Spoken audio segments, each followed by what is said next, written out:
The transport ship shuddered as it docked with the massive space station orbiting Kepler 442b. Marcus Chen pressed his face against the viewport, watching alien vessels of every imaginable design float around the structure, like metallic fish in a cosmic ocean.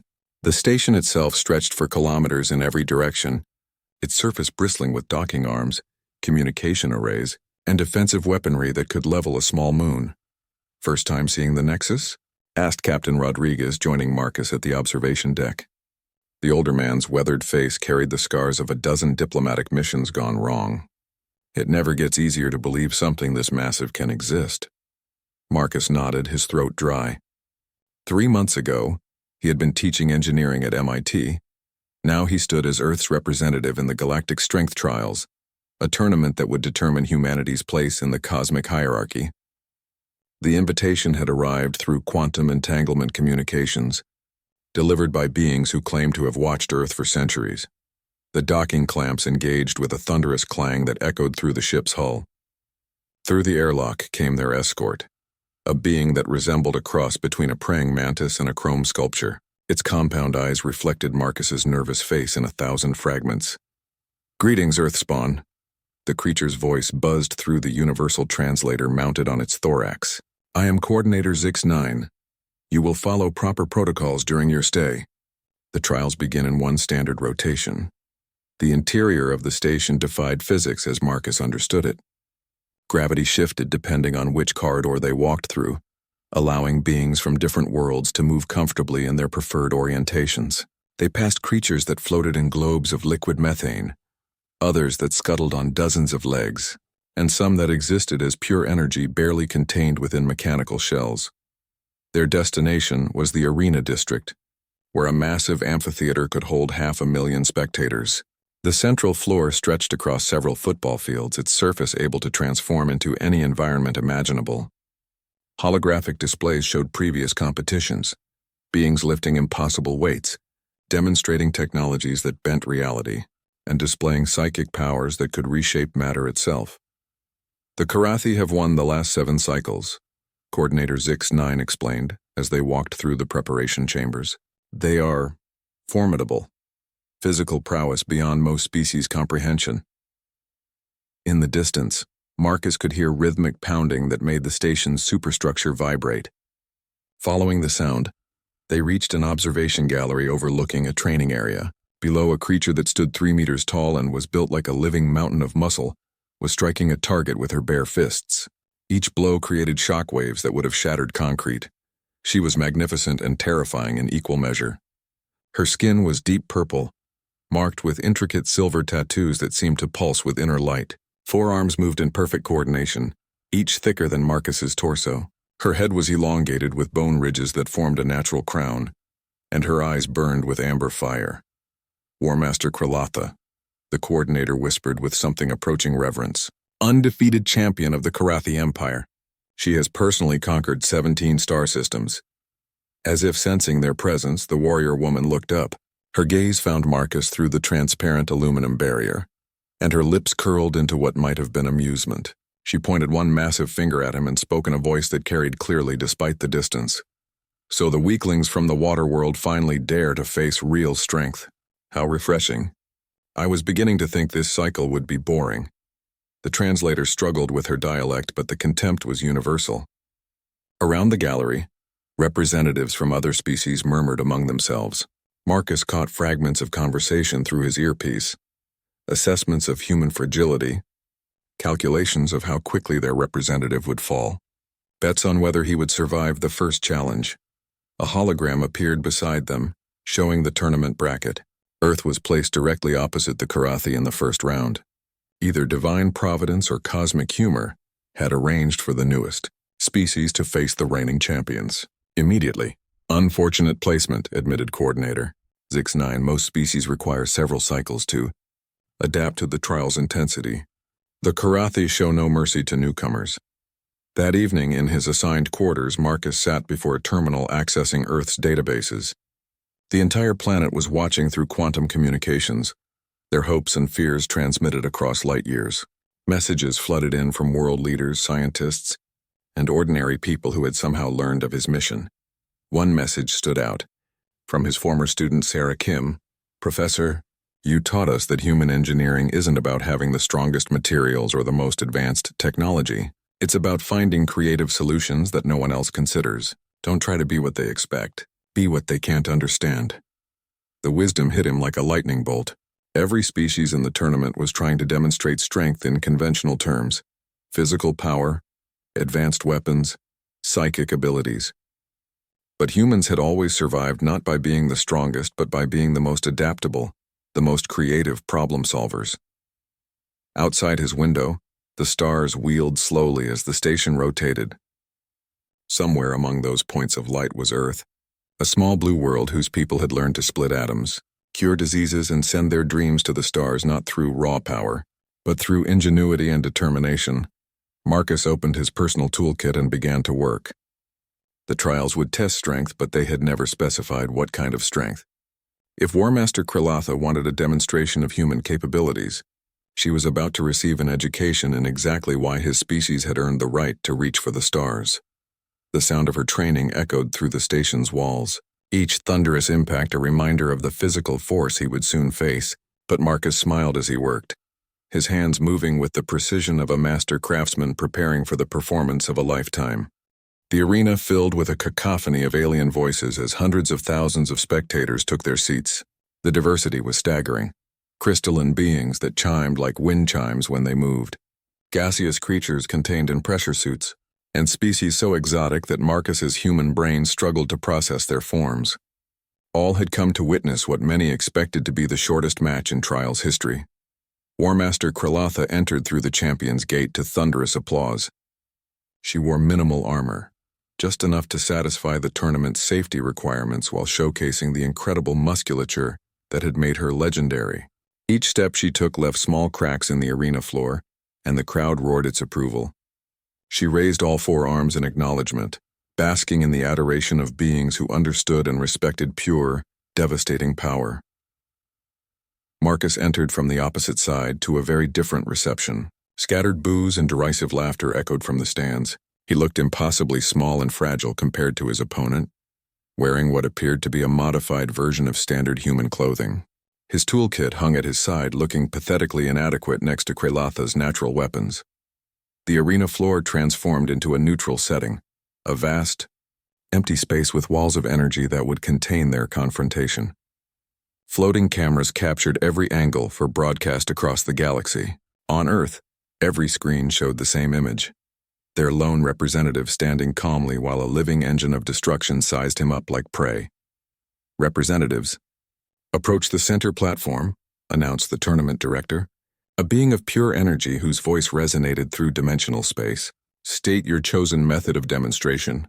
Krilatha's laugh was like distant thunder. "I require no tools, no tricks, no elaborate preparations. I will demonstrate the strength of the Karathi through combat, as we have for countless generations. This human will learn why his species should remain in their small corner of space, tending their gardens and writing poetry." The crowd erupted in approval. Combat was traditional, visceral, and entertaining. Most species understood the simple equation of who was stronger, faster, more deadly.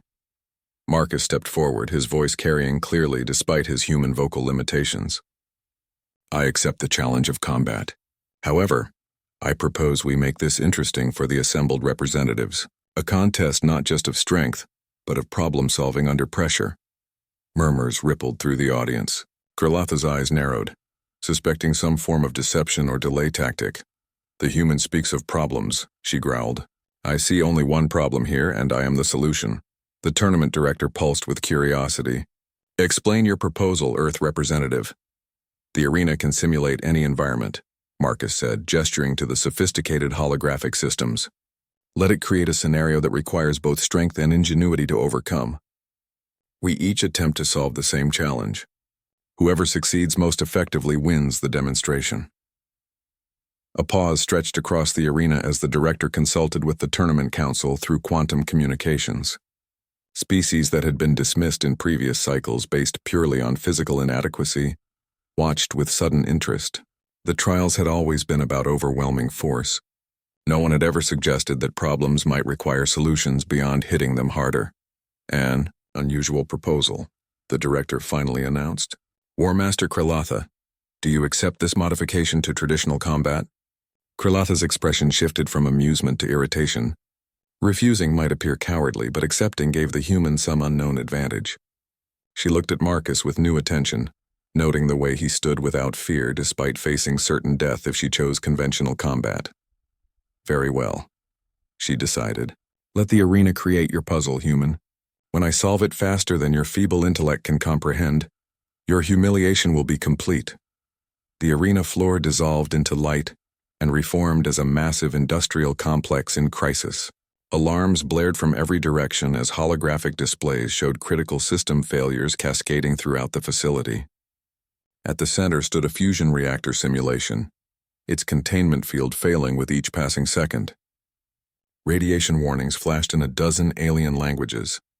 Scenario: critical reactor failure at a populated orbital facility, the director explained. Population 50,000 beings of various species.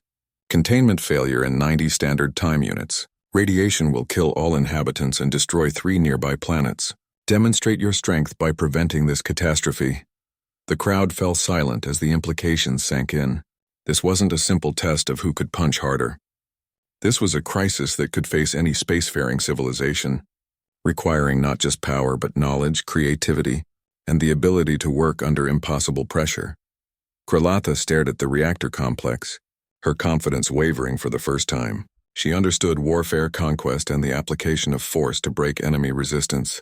But this was engineering, physics, and technological problem-solving on a scale that her warrior culture had left to lesser castes. Marcus was already moving, his scanner out and analyzing the reactor's configuration. He had spent years studying fusion technology, dreaming of the day humans could build better reactors, safer containment systems. Now he faced a scenario that would test every piece of knowledge he had accumulated. Time begins now, announced the director. Krilatha charged toward the reactor core, her immense strength allowing her to tear through security barriers like paper. Her plan was simple: use brute force to physically hold the containment field together through sheer willpower. She grabbed the energy projectors with her bare hands, her natural resistance to radiation allowing her to work in conditions that would kill most beings instantly. For a moment, it seemed to work. Her incredible physical power actually slowed the containment failure, buying precious seconds. The crowd gasped as she literally wrestled with forces that could power starships, her muscles straining against physics itself. But raw strength could only delay the inevitable. The reactor's complex systems required precise calibration, not force. Her intervention created new instabilities that cascaded through other systems, making the crisis worse even as she fought to contain it. Marcus took a completely different approach. Instead of fighting the reactor's failure, he studied its design, identifying the cascade failure's root cause in 17 seconds. The problem wasn't insufficient containment power. It was a feedback loop in the magnetic bottle configuration that created resonance oscillations. His hands flew over the control interfaces, his modifications appearing as subtle adjustments to the magnetic field geometry. To observers, it looked like he was barely touching the controls while his opponent battled forces that could crack moons. 60 seconds remaining, the director announced. Krilatha roared in frustration as the containment field fought her efforts. Her strength was legendary, but she was trying to hold together something that required precision, not power. Sweat that could eat through steel plates dripped from her forehead as she poured everything into a task that seemed to mock her greatest abilities. Marcus made his final adjustment and stepped back. The reactor's alarms gradually shifted from crisis warnings to normal operational parameters.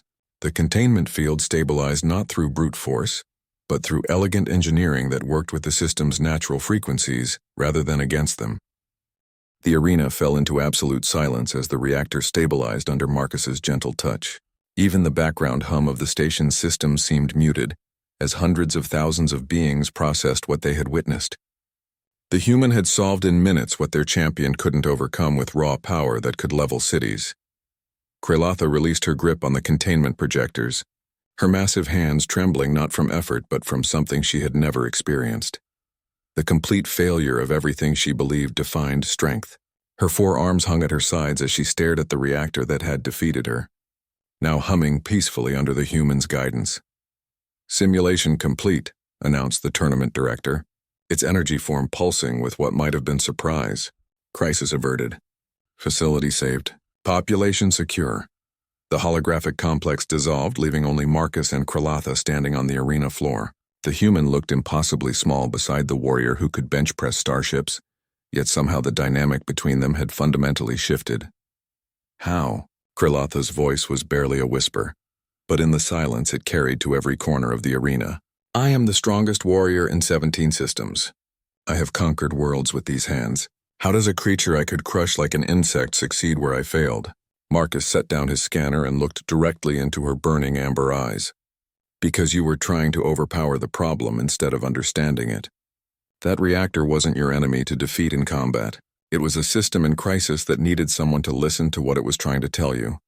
The crowd stirred uneasily. Representatives from warrior cultures shifted in their seats, uncomfortable with implications they didn't want to consider. The Karathi delegation sat in stunned silence, watching their undefeated champion struggle with concepts that challenged everything their society valued. I don't understand, Kralatha said, and the admission cost her visibly. I am strong. I am the strongest. Strength is what matters. You are incredibly strong, Marcus agreed, stronger than any human who has ever lived. But strength isn't just about physical power.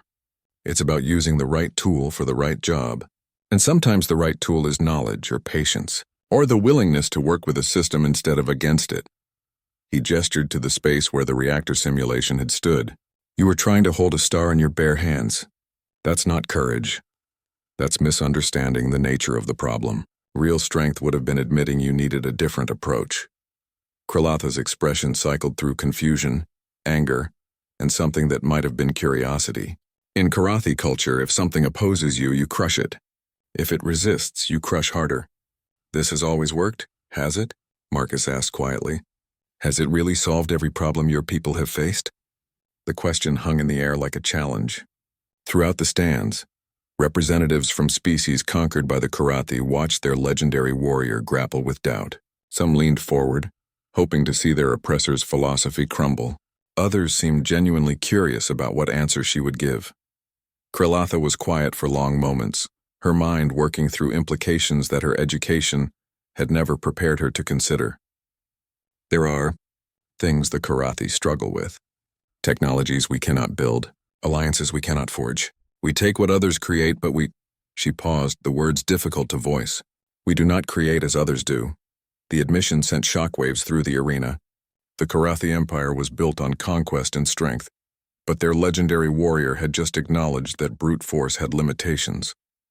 Other species began murmuring among themselves, reassessing their own assumptions about power and its applications. Creating requires a different kind of strength, Marcus said. The strength to admit ignorance and learn. The strength to collaborate instead of dominate. The strength to build something that wasn't there before. He pulled out his scanner again, this time displaying its internal workings on the arena's projection systems. This device represents thousands of years of human development. Not built by one person, but by countless generations sharing knowledge, building on each other's work.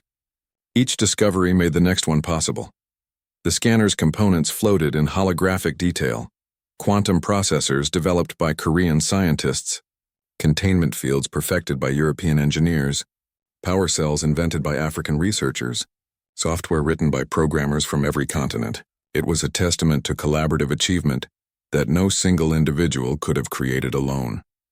Your strength is impressive, Marcus continued, but humanity's strength comes from millions of people working together, each contributing their unique capabilities.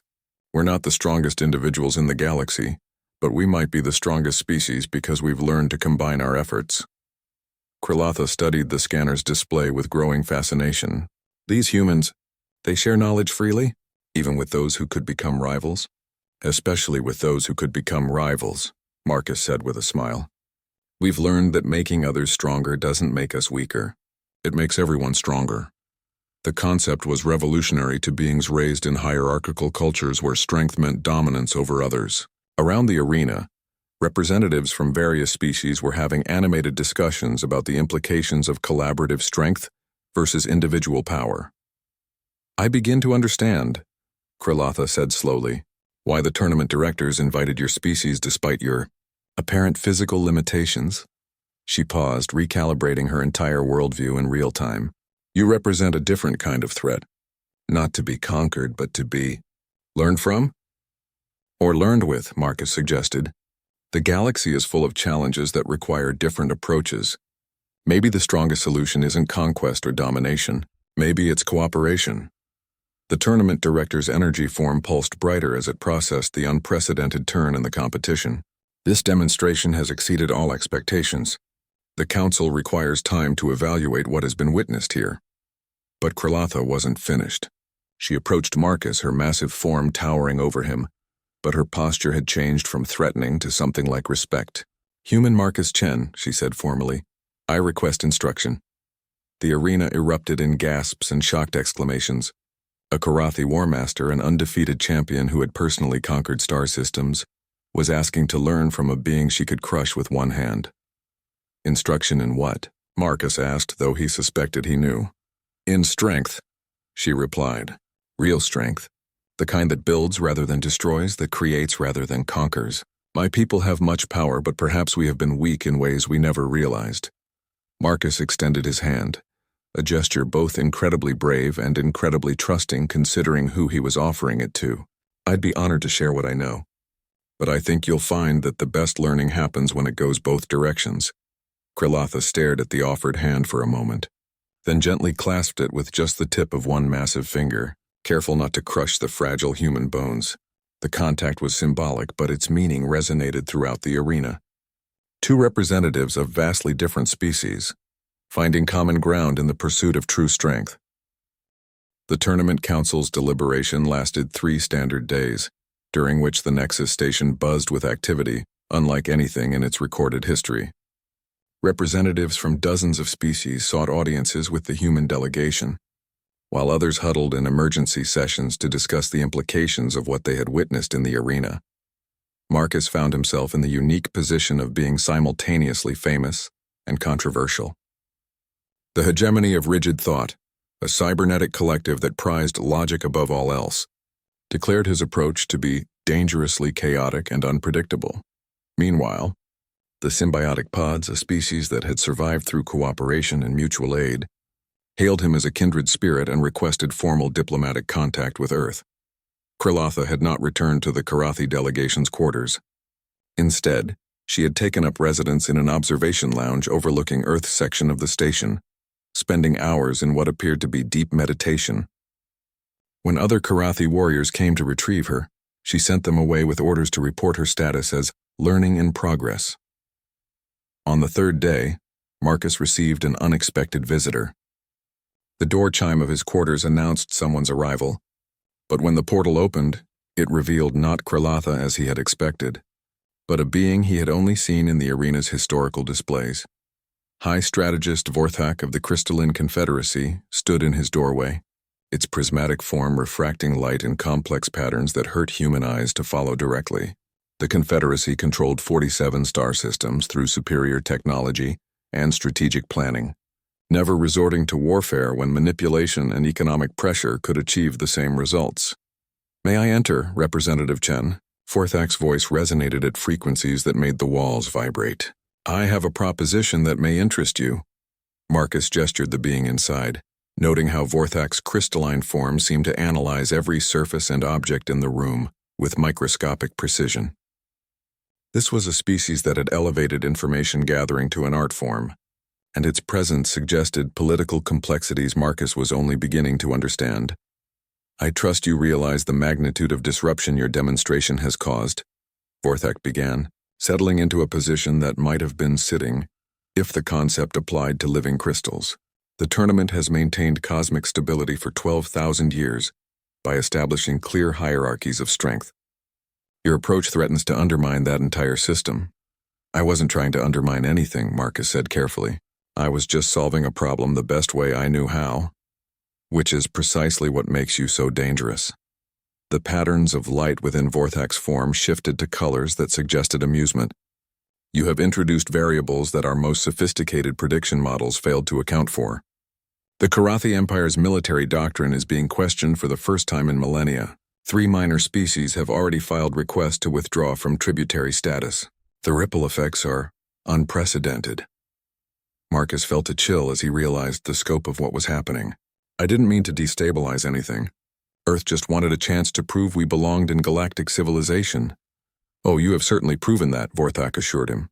The question now is whether galactic civilization is prepared for what Earth represents. Which brings me to my proposition.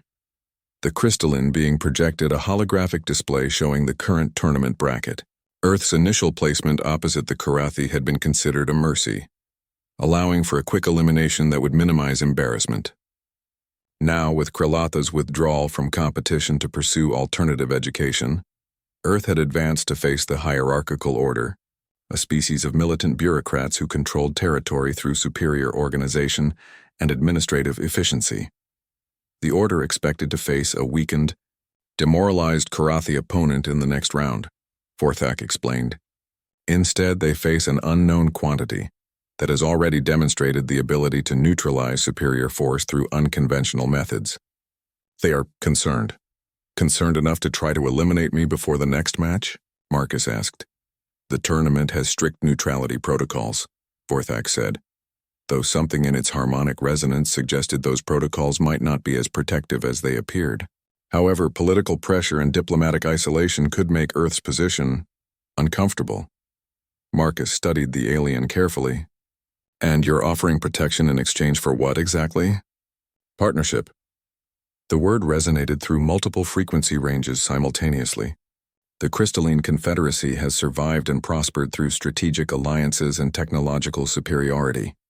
Your species demonstrates problem-solving capabilities that complement our own strengths remarkably well. The implications were staggering. An alliance with the Confederacy would place Earth under the protection of one of the galaxy's major powers, but it would also make humanity a target for their enemies. More troubling was the suggestion that Marcus might need protection at all. What aren't you telling me about the tournament? He asked. Vorthak's form dimmed slightly, a sign that might have indicated reluctance or calculation. The trials serve multiple purposes beyond simple strength demonstration. They maintain existing power structures by ensuring that disruptive forces are eliminated early, either through defeat or other means. Your success threatens too many established interests. A soft chime announced another visitor before Marcus could respond. The door opened to reveal Krilatha, though she looked different than before. Gone was the predatory confidence that had defined her presence. Instead, she carried herself with the careful attention of someone learning to see the world through new eyes. I apologize for the interruption, she said, noting Vorthak's presence. But I have completed my initial analysis and wish to share my conclusions. Please join us, Marcus said, genuinely curious about what the legendary warrior had discovered during her 3 days of reflection. Krilatha moved with her usual fluid grace, but now Marcus could see the calculation behind each motion. She was learning to think before acting, to consider alternatives before applying force. The change was subtle but profound. High strategist Vorthak, she acknowledged the crystalline being with formal courtesy.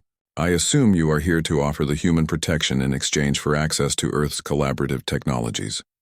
Your directness remains unchanged, Vorthak observed with what might have been approval. But my understanding has been enhanced, Krilatha replied. I now recognize that the Confederacy's interest in Earth represents both opportunity and danger. Protection from one major power often requires opposition to others. She turned to Marcus, her amber eyes reflecting new depths of consideration.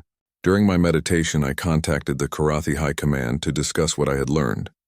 They are resistant to change but not entirely closed to new possibilities. They have authorized me to make an alternative offer. Marcus found himself at the center of a diplomatic storm he had never intended to create. 2 of the galaxy's major powers were offering alliance, but the complexity of their motivations remained largely mysterious. The Karathi Empire proposes a different approach, Krilatha continued. Rather than protection through alliance, we offer partnership in strength. Earth and Karathi, learning from each other, developing new approaches that combine human innovation with Karathi capabilities. And if I refuse both offers? Marcus asked. Vorthak and Krilatha exchanged what might have been meaningful glances, though reading expression in being so alien remained guesswork. Then you face the remainder of the tournament alone, Vorthak said, against opponents who now understand that you represent fundamental change to the galactic order. Some will see that as opportunity. Others will see it as existential threat. The weight of responsibility settled on Marcus's shoulders like a lead blanket. He had come here as Earth's representative in what he thought was a simple strength demonstration. Now he faced decisions that could shape humanity's future among the stars, with incomplete information and alien allies whose true motivations remained opaque. Outside his window, the stars continued their eternal dance, indifferent to the struggles of the tiny beings who sought to claim space among them. But somewhere among those points of light, Earth waited for news of whether its children would be welcomed into the galactic community or forced to face the darkness alone. Marcus declined both formal alliances, a decision that sent shockwaves through the diplomatic quarters, but felt right in his core. Earth didn't send me here to become someone else's junior partner, he told the assembled representatives. We came to prove we could stand on our own merits. The tournament resumed with an electric atmosphere that had nothing to do with the energy-based species in attendance. Word of the humans' unconventional approach had spread throughout the galaxy, creating anticipation that surpassed even the traditional championship rounds. The hierarchical order entered the arena with perfect synchronization, 50 individuals moving as a single organism. They had spent centuries perfecting organizational efficiency, creating systems so sophisticated that entire sectors ran themselves through automated protocols. Their representative, Prime Administrator Nexus 7, was more machine than organic being. Its thoughts distributed across quantum networks that could process millions of variables simultaneously. The Order acknowledges the human's previous success, Nexus 7 announced, its voice emerging from speakers embedded throughout its mechanical frame. However, raw problem-solving is insufficient without proper implementation. We will demonstrate the superiority of systematic organization over chaotic improvisation. The arena transformed into a massive logistics scenario, a refugee crisis spanning multiple star systems, with millions of displaced beings requiring food, shelter, medical care, and transportation to safe zones. Supply chains stretched across light years, complicated by political tensions, resource shortages, and communication delays that made real-time coordination impossible. Scenario parameters, the tournament director announced. 47 million refugees across 12 systems. Limited transport capacity. Resource distribution centers operating at 30% efficiency. Political restrictions on movement between sectors 7 and 12. Solve this crisis within the allocated time frame. Marcus stared at the holographic display showing the scope of the challenge. This wasn't an engineering problem or a puzzle with a clever solution. This was pure organizational complexity, requiring exactly the kind of systematic thinking that had made the Order dominant across dozens of worlds. Nexus 7 immediately began deploying its network, quantum processors linking with the scenario systems to analyze logistics flows, optimize transport routes, and create detailed implementation schedules. Its approach was methodical perfection, each decision backed by comprehensive data analysis and projected outcomes calculated to 17 decimal places. Within minutes, the Order's representative had created a master plan that addressed every aspect of the crisis. Transportation schedules were optimized for maximum efficiency.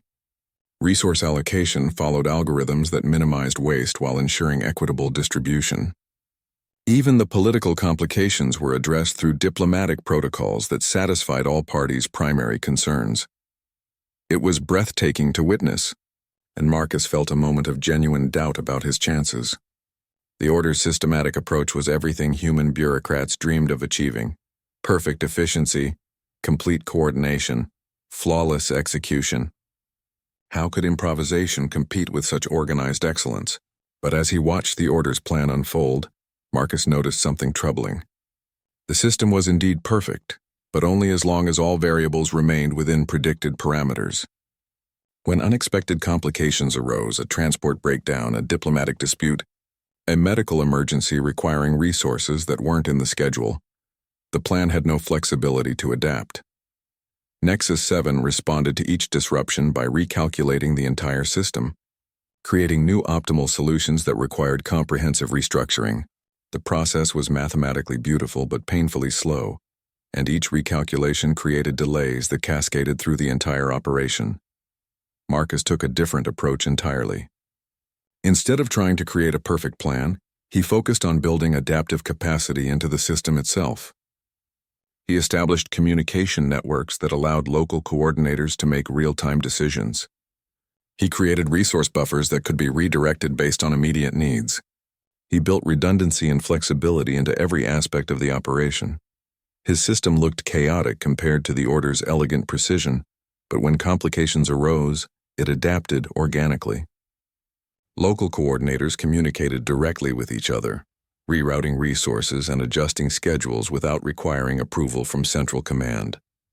The refugee crisis was addressed, not through perfect planning but through responsive improvisation supported by robust infrastructure. 30 minutes remaining, announced the tournament director. The Order's system was still recalculating responses to the 15th major disruption, its quantum networks overheating from the computational load of continuous optimization.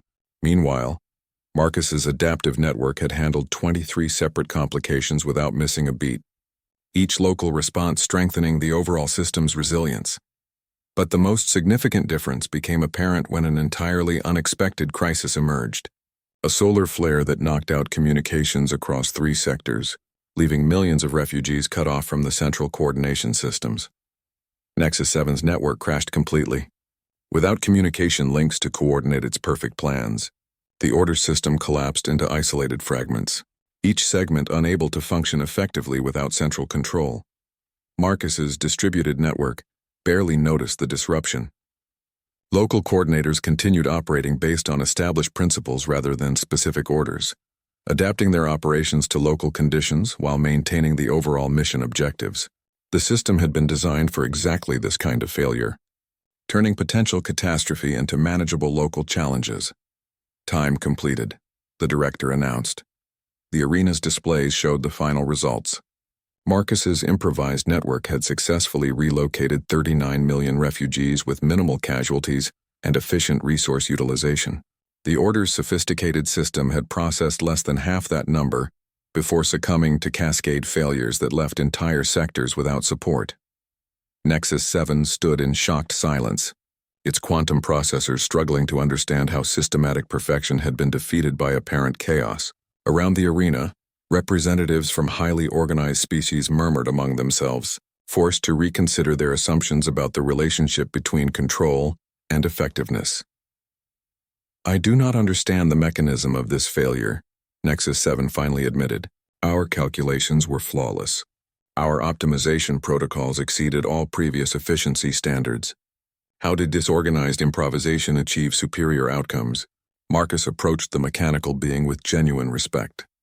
"Your planning was incredible, and your optimization was mathematically beautiful.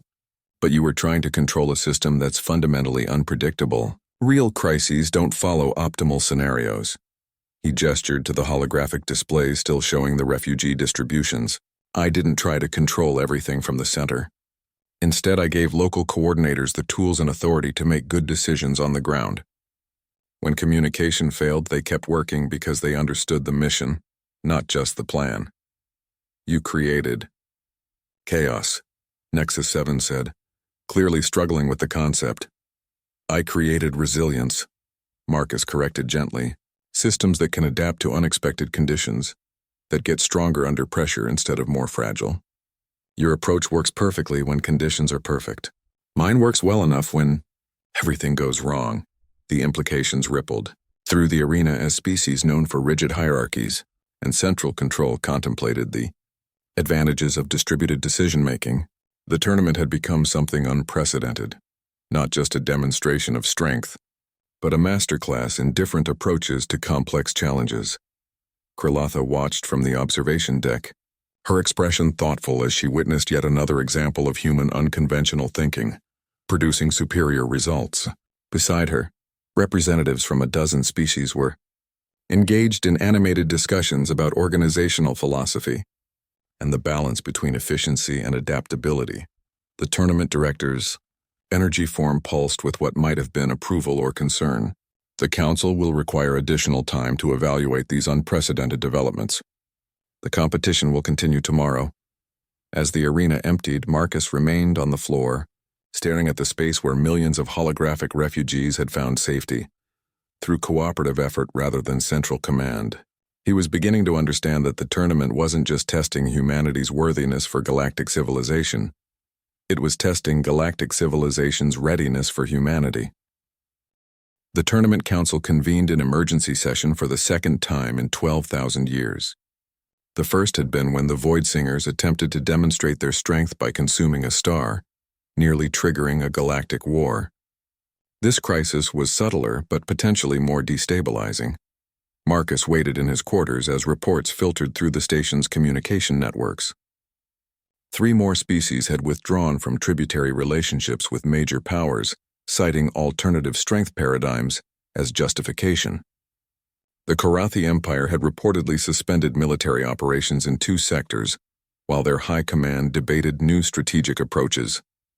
Most significantly, the Confederacy and the Order had entered into unprecedented direct negotiations, apparently discussing hybrid organizational structures that combined centralized planning with distributed execution. A soft chime announced a visitor, but when Marcus opened the door, he found not a diplomatic representative but a being he had never seen before. The creature stood barely a meter tall, with translucent skin that revealed complex internal organs pulsing with bioluminescent patterns. Its multiple eyes focused on Marcus with an intelligence that seemed ancient beyond measure. "Representative Chen," it said in a voice like wind through crystal caverns. "I am Keeper Zoltan of the Observation Collective. We have been watching." Marcus felt a chill of recognition. The Observation Collective were the galaxy's historians and record keepers. Being so old, they remembered when current star systems were still forming. Their appearance at the tournament suggested events had reached significance levels that warranted their attention. "Please, come in," Marcus said, though he suspected this being could enter regardless of his invitation. Zoltan moved with fluid grace, its form seeming to shift between solid and translucent, as it settled onto what might charitably be called a chair. "Your species has created quite a disturbance in the established order. Do you understand the magnitude of what you have begun?" "I'm starting to," Marcus admitted. "I came here thinking this was about proving humans were strong enough to join galactic civilization. I didn't realize I was challenging the foundation of how that civilization functions." Indeed. The patterns within Zoltan's body shifted to colors Marcus had no names for. The tournament was designed to maintain stability through hierarchy. Strong species dominate weak ones, creating predictable power structures that prevent large-scale conflicts. Your approach suggests that strength might not require domination, which threatens the entire system. Marcus sat across from the ancient being, feeling the weight of cosmic history in the room. Is that necessarily a bad thing? If the current system is based on oppression and submission, maybe it needs to be challenged. Zoltan's multiple eyes focused on him with an intensity that made the air shimmer. "Change on this scale inevitably involves catastrophic disruption. Species that have built their entire civilizations around current power dynamics will face internal upheaval. Economic systems will collapse. Military alliances will crumble. The death toll could reach into the trillions." The reality hit Marcus like a physical blow.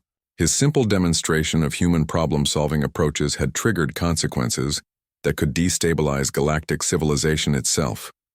The responsibility was almost overwhelming.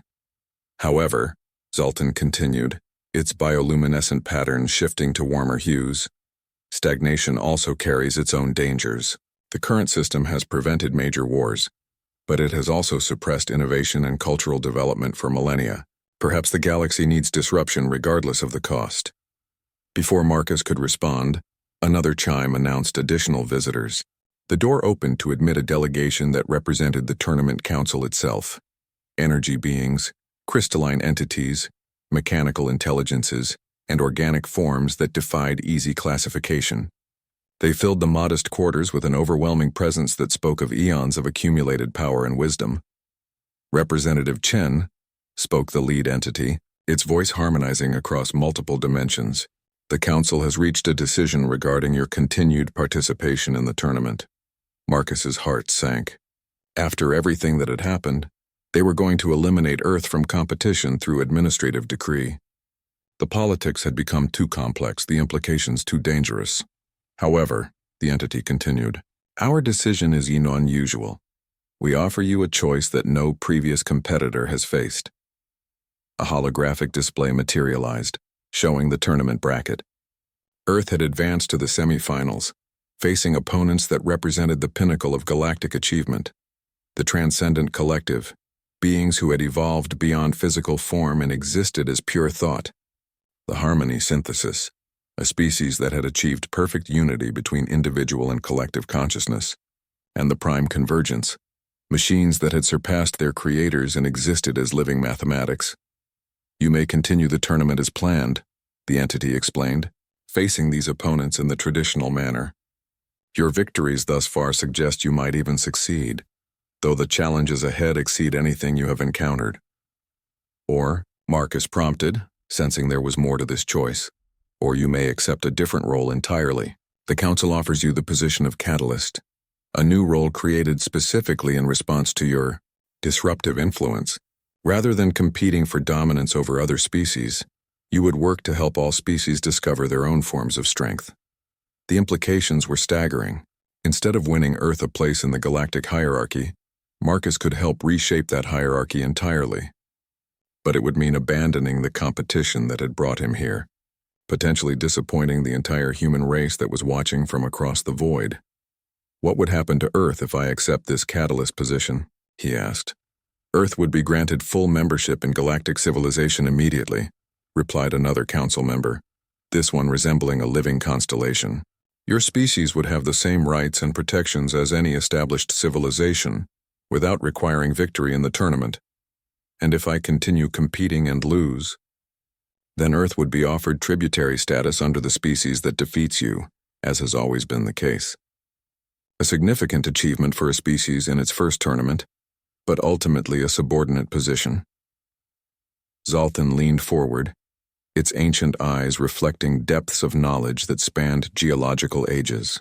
The choice represents two different futures for galactic civilization itself. Competition or collaboration, hierarchy or adaptation, dominance or partnership. Marcus closed his eyes, feeling the weight of not just human hopes but the potential future of countless species across the galaxy. On Earth, billions of people were watching, expecting him to fight for their independence and dignity. But here, he had the opportunity to change the fundamental nature of how civilizations related to each other. How long do I have to decide? He asked. The semifinals begin in 6 hours, the council leader replied. You must choose before then whether to face the Transcendent Collective in combat or accept the role of Catalyst. As the delegation prepared to leave, Zoltan remained behind. A word of counsel from one who has witnessed the rise and fall of 10,000 civilizations. The greatest strength is often found not in victory, but in changing the nature of the game itself. The ancient being departed, leaving Marcus alone with the most important decision in human history. Outside his window, the stars wheeled in their eternal patterns, indifferent to the struggles of the beings who sought to find their place among them. But in 6 hours, that place might be determined not by combat, but by the courage to choose a different path entirely. The future balanced on the edge of a choice between two different definitions of what it meant to be strong. Marcus stood before the assembled representatives of galactic civilization. The arena filled to capacity with beings who had traveled across light years to witness this unprecedented moment. The tournament had never seen a competitor offered an alternative to victory or defeat, and the tension in the vast space was palpable across dozens of different sensory spectrums. I've made my decision, Marcus announced, his voice carrying clearly through the arena's acoustics despite his human vocal limitations. But before I announce it, I want to tell you what I've learned during my time here. The Transcendent Collective's representative waited in the competitor's circle, a shimmering field of pure consciousness that had volunteered to take physical form only for this confrontation. Beings who existed as living thought, they represented the pinnacle of mental evolution and had expected to face another traditional test of strength. When I came here, I thought strength meant being tough enough to survive in a hostile galaxy. Marcus continued. I thought it meant proving that humans deserved respect through force or cleverness or sheer determination. But every challenge in this tournament has taught me that real strength is something different entirely. He gestured toward Kralatha, who sat in the observation section alongside representatives from dozens of species. War Master Krilatha taught me that physical power without understanding is just elaborate destruction. The hierarchical order showed me that perfect planning without adaptability leads to catastrophic failure when reality refuses to follow the plan. A murmur rippled through the crowd as beings processed the implications of a competitor using the tournament to lecture on philosophy rather than prepare for battle. The galaxy has spent millennia organizing itself around the idea that strength means the ability to dominate others, Marcus said. But what if that's wrong? What if true strength means the ability to make others stronger? He turned to face the Tournament Council's elevated platform, where the entity beings observed with their vast alien intelligences. I accept the position of catalyst, but not as an alternative to competing in the tournament.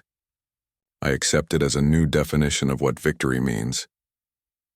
The arena erupted in confusion as representatives struggled to understand what Marcus was proposing.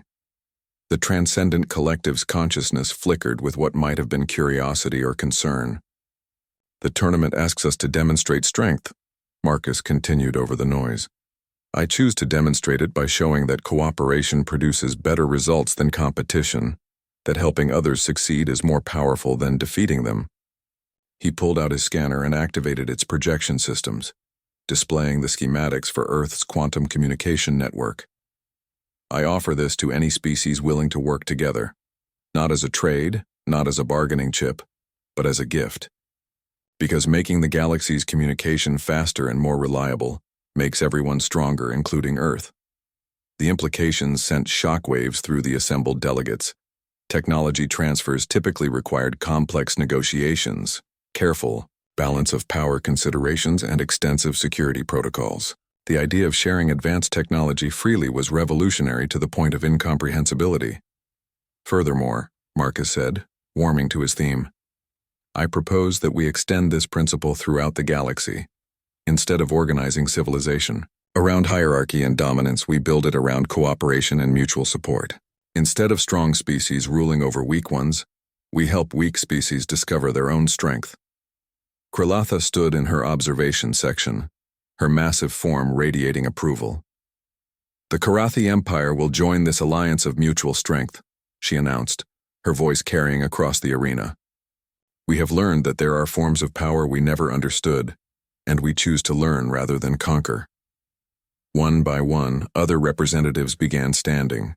The symbiotic pods, as expected, immediately pledged their support. But then came surprises. A delegation from the precision manufacturers, a species known for their isolation and technological superiority, stood to offer their manufacturing capabilities. The Wanderer fleets, nomadic traders who had remained neutral in galactic politics for centuries, pledged their ships to help connect distant species. Even more shocking, Nexus 7 rose from the hierarchical orders section. The order recognizes the efficiency benefits of distributed cooperation, the mechanical being announced. We offer our organizational capabilities to help coordinate voluntary collaboration rather than enforce submission. The tournament director's energy form pulsed with rapid fluctuations as it consulted with the council through quantum communications. This was unprecedented. A tournament competitor attempting to turn the competition itself into a demonstration of collaborative strength. Representative Chen, the director finally announced, your proposal requires formal evaluation by the full Galactic Council. However, the tournament must continue according to established protocols. Then let it continue, Marcus replied, but let it demonstrate something new. He turned to address the Transcendent Collective directly. I challenge you not to a contest of dominance, but to a collaboration. Together, let's solve a problem that neither of us could handle alone.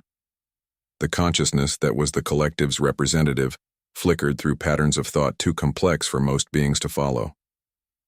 Unusual, unprecedented, potentially dangerous to established order. Yet, intriguing.